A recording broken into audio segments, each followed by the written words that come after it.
जय श्री कृष्ण भक्तों, श्रीमद् भगवद गीता अध्याय 5 श्लोक 22।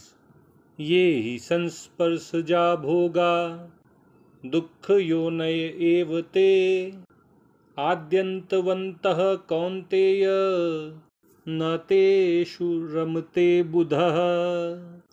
भगवान कृष्ण अर्जुन को समझा रहे हैं कि ये जो इंद्रियों और इंद्रिय विषयों के संयोग से उत्पन्न होने वाले भोग हैं, इंद्रिय सुख हैं, वास्तव में इनसे दुख की ही प्राप्ति होती है और ये आदि अंत वाले हैं, नाशवान हैं, अनित्य हैं, विनाशशील हैं।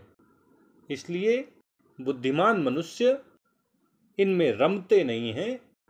ज्ञानी पुरुषों का मन विषय भोगों में आसक्त नहीं होता है। भगवान कृष्ण अर्जुन को समझा रहे हैं कि बुद्धिमान व्यक्ति विषय भोगों के प्रति अनासक्त क्यों हो जाते हैं।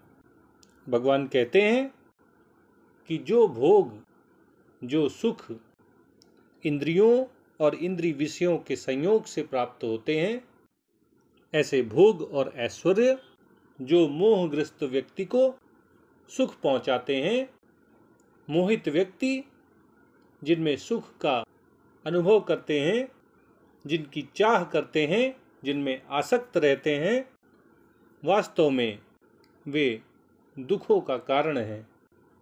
सारे दुख इन्हीं विषय भोगों से उत्पन्न होते हैं। इस संसार के सामान्य मनुष्य तो विषय भोगों की ही चाह करते हैं। वे अपने कर्मों के फल के रूप में भोग और ऐश्वर्य की ही चाहत रखते हैं। फिर ये दुख की उत्पत्ति का कारण कैसे हैं? अगर हम विचार करें तो ये बात हमें आसानी से समझ में आ सकती है कि जब तक हमारे पास भोग की वस्तु नहीं होती है, तब तक हम दुखी रहते हैं कि वो वस्तु हमारे पास नहीं है।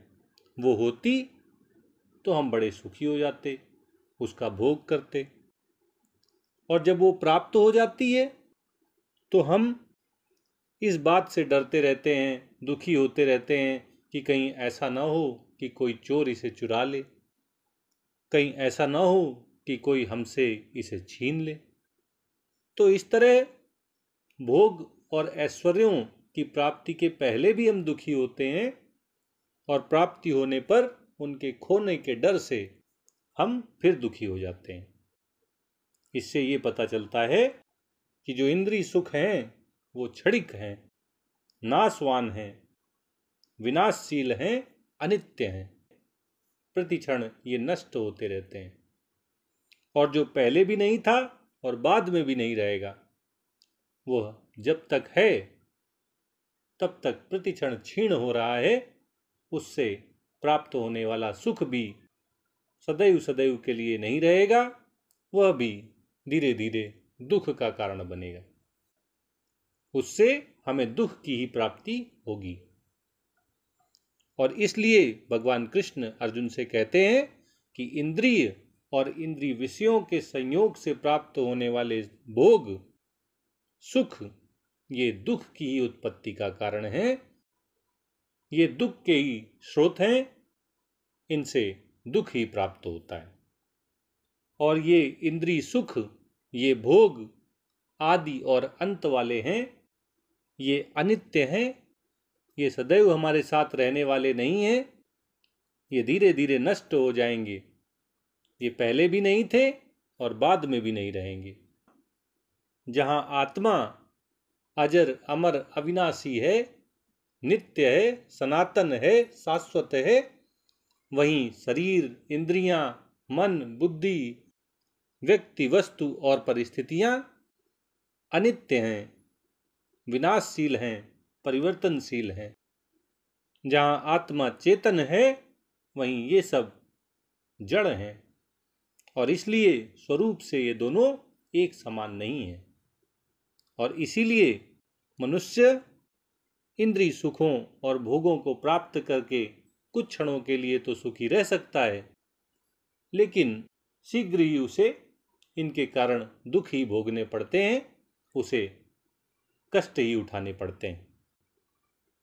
और चूंकि बुद्धिमान मनुष्य स्वयं को आत्मा के रूप में स्वरूप से जान लेते हैं, आत्म स्वरूप का अनुभव कर लेते हैं, परमात्म तत्व को जान लेते हैं, इसलिए वे अपनी नित्यता से परिचित होकर परमात्मा में ही रमते हैं, जो आत्मा की तरह ही नित्य है, सनातन है, शाश्वत है, अविनाशी है।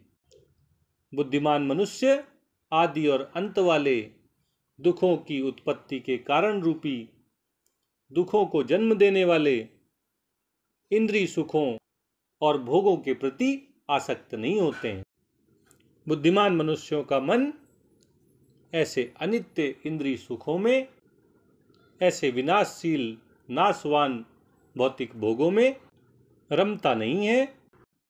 उन्हें इनमें रस का, आनंद का अनुभव नहीं होता है। वे तो परमात्मा के ही प्रेम में मग्न रहते हैं। वे आत्मस्वरूप में ही चिन्मय और नित्य एक रस आनंद का अनुभव करते हैं।